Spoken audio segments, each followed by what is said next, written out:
Bonjour à vous, bonjour à tous. Alors, la plupart des parents ou des personnes qui ont la responsabilité d'eux se plaignent du fait que souvent, non, les enfants sont assis sur les écrans, la tablette en train de jouer, en train de faire ceci, cela. Mais jouer les enfants, etc. Qui montre à l'enfant comment jouer? Oui, bien sûr. Tout est question d'apprentissage. On apprend à l'enfant à manger, on apprend à l'enfant à se vêtir, à étudier, à travailler, bien sûr, pour ceux qui le font. Merci.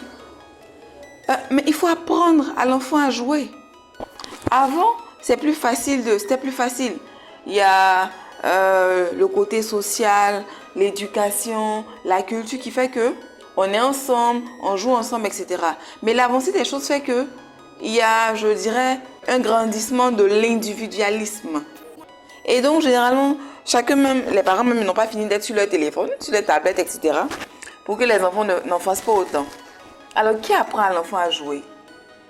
En fonction du jouet qu'on offre à l'enfant, en fonction de la tranche d'âge et en fonction de son développement au fur et à mesure, il va s'en dire étatiquement ce que j'achète à l'enfant, ce que j'achète pour l'enfant, je lui montre comment jouer. Actuellement, il y a tellement de vidéos sur comment jouer avec tel jouet, comment faire ceci, cela. Mais à la personne première qui est censée apprendre à l'enfant à jouer, se sociabiliser, comment modéliser ça, etc. Mais c'est le parent, celui qui achète le jouet en question. Déjà, vous achetez le jouet pourquoi? Quel jouet est-ce que vous achetez pour l'enfant? Quel est l'objectif derrière? C'est l'anniversaire de l'enfant. Ah, je vais lui acheter un téléphone, je vais lui acheter une tablette. Mais c'est pourquoi? En fonction de l'âge de l'enfant, de son développement, déjà, c'est pourquoi. Jouer, c'est quoi? Jouer permet à l'enfant de se sociabiliser, de faire une rencontre davantage avec ses émotions, de mettre un nom sur ses émotions, de savoir ce qu'il ressent, de savoir comment le canaliser. Jouer, se sociabiliser, aide aussi l'enfant à lui-même se connaître, à davantage appréhender ses émotions, reconnaître la colère. Je suis fâchée, j'arrive à me calmer, j'arrive à me maîtriser, je pleure assez, qu'est-ce que je reconnais, quel type de camaraderie, quel type de jeu. Et en cela, le développement des différents talents de l'enfant. Donc, se plaignent que l'enfant, oui, utilise assez la tablette, mais c'est vous qui lui avez offert la tablette. Si vous lui avez offert en fonction de l'âge et de son développement, tel jouet, pourquoi? Les dinettes pour les petites, commencer à jouer, à manipuler... Déjà, ça c'est quoi? La cuisine, ranger les affaires. Il faut savoir ranger. J'ai une dinette, j'ai la disposition qu'il faut pour ranger les dinettes. Je range. Et bien sûr, parce que je vois maman faire, je le fais, je copie.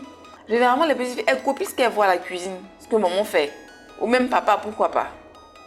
Et c'est la même chose pour les garçons. De manière générale, offrir en fonction de l'âge de l'enfant, la pâte à modeler, etc. Il faut amener les enfants à toucher à tout. Pour certains qui ont pu vraiment et pleinement vivre leur enfance, pourquoi ne pas faire la même chose pour l'enfant? Même si vous êtes occupé, assez occupé, il y a la possibilité de trouver du temps pour jouer avec l'enfant, pour lui montrer comment jouer. Un enfant qui passe même 1 minute, 30 minutes, 1 heure pour jouer avec le parent, mais qu'est-ce qu'il va faire avec la télé ou bien l'ordinateur, les tablettes?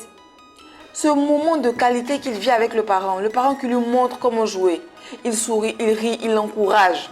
Quand tu fais ça, ah mais bravo, tiens, non, fais comme ça. L'apprentissage. Donc, arrêtez de vous plaindre de ce que l'enfant utilise trop la tablette, etc. pour jouer. Tout dépend du jouet que vous lui donnez et du fait que vous lui montriez comment jouer. Donc, voilà, faisons très attention à cela.